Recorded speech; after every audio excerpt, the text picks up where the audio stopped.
Okay, so our plan is to use PV equals nRT since this is all one thing. It's not changing from one situation to another.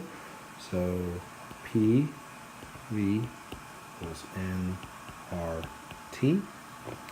And we're trying to calculate the volume. So when I rewrite this, it's going to be V equals N. That's not an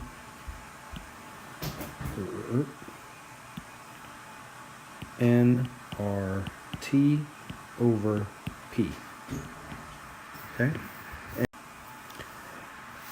And since I have 1 mole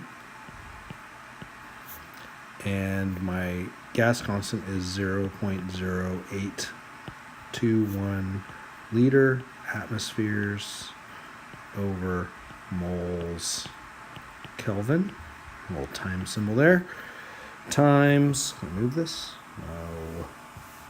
Push that, move over, push that, right again.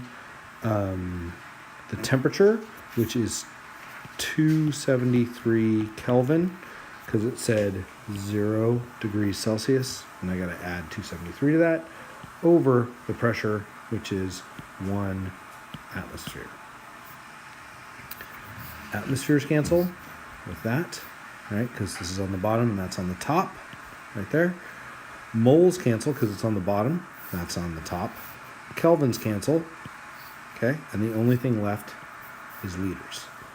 I don't have to do this one because I remember from way before that when you have 1 mole at STP, and STP is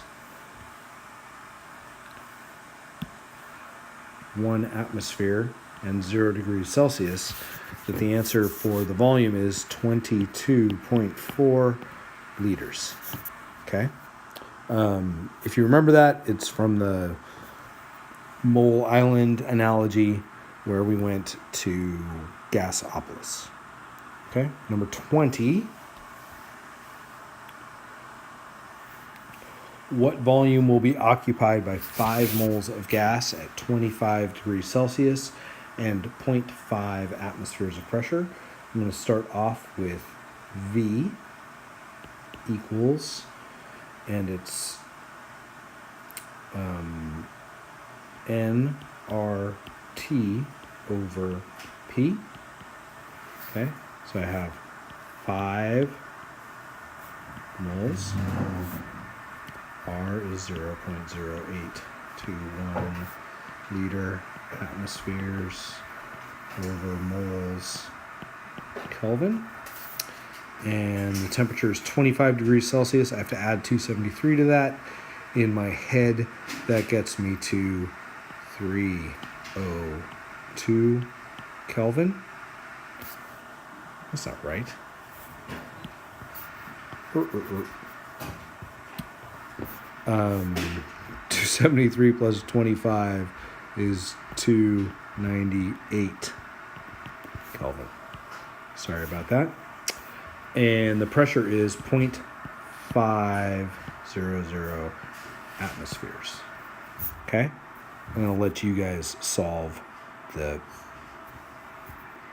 actual volume there, but you'll be able to look it up in a day or two.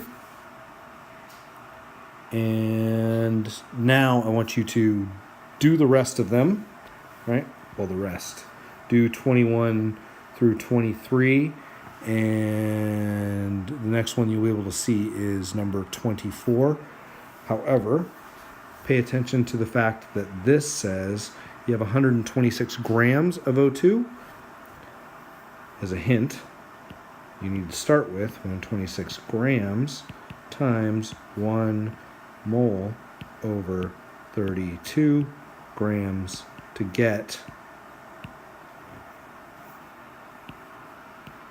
moles. But you remember that, don't you? All right, so I got 10 grams. Pencil.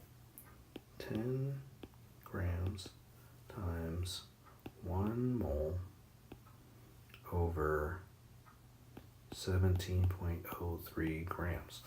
Why did I do that? Because I need to get moles. I can't start off with grams. So this when I do it in my head, because I'm really that good at math. Oh wait, I already did it in the calculator. Is 0.59 mole of NH. So I'm going to use that 0.59 moles in my PV equals nRT equation, rearranged to solve for temperature. And that is T equals, divide both sides by NR, PV over NR. Now I just have to plug everything in. So I have T equals pressure, which is 3.5 atmospheres, 3.5 atm, times the volume, which is 15 liters, 15 liters, over my moles, which is 0.59, times the gas constant, 0.0821 liter atmospheres per mole Kelvin. Again, with my miraculous mental math, or because I paused it while I pushed the buttons on the calculator, that comes out to be 1084 kelvins. Okay, for number 25, it's actually a little bit easier because it gives it to me, whoops, sorry about that, pencil. It gives it to me in moles. So, same equation, T equals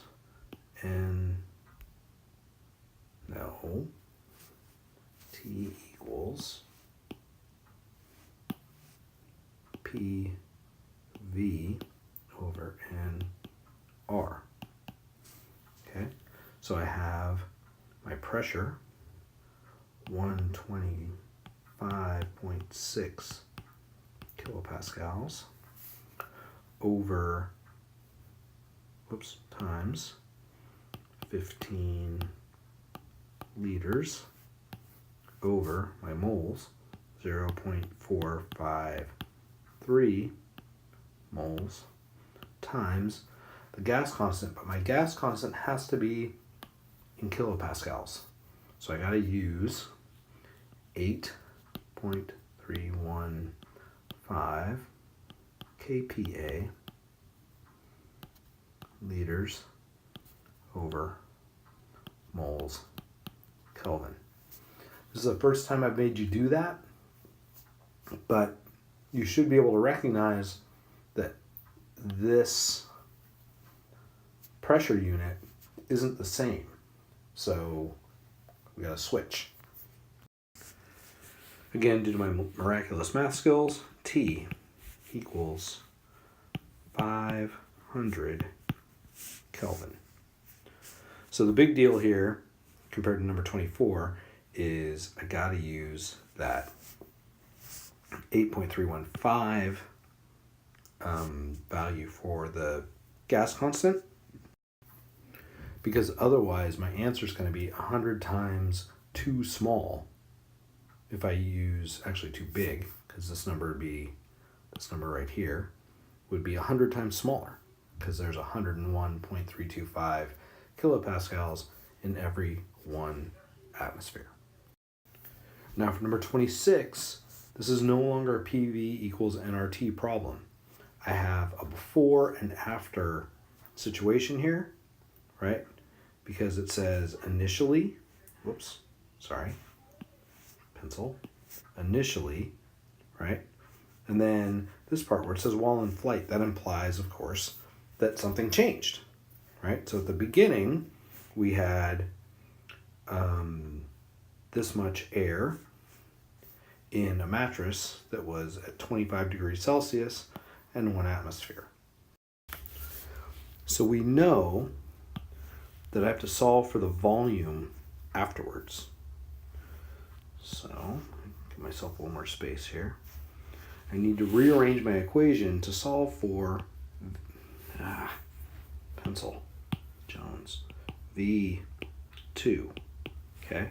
And that's equal to P1V1 over T1, but I've divided by my P2, and I've multiplied by my T2. So I have to rearrange the equation first.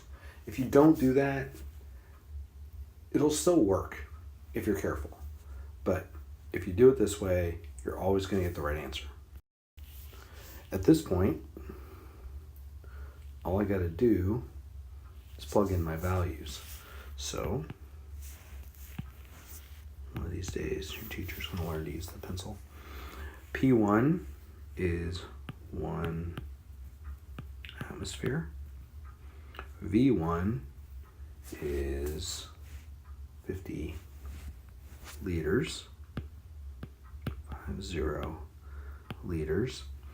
And T2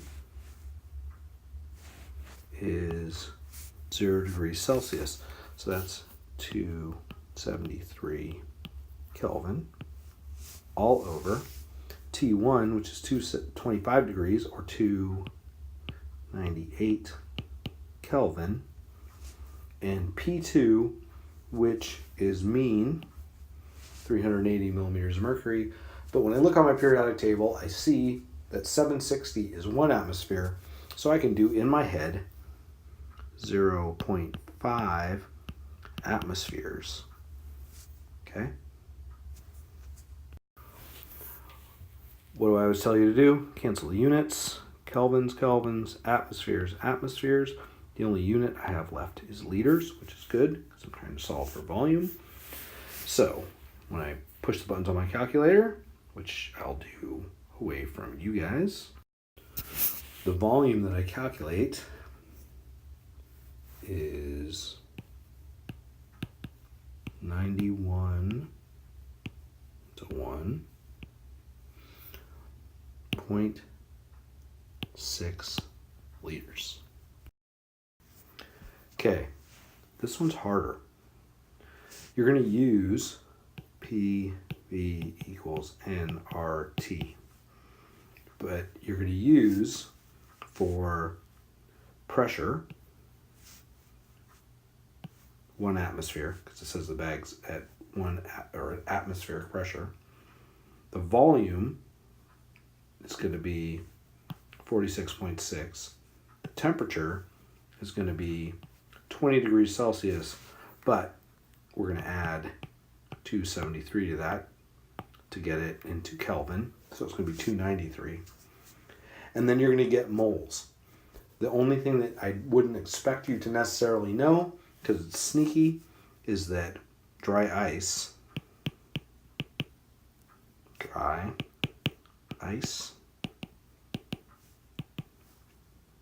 CO2. So once you solve for N, you convert the moles to grams using the molar mass. I think you can figure it out. Good luck. See you soon.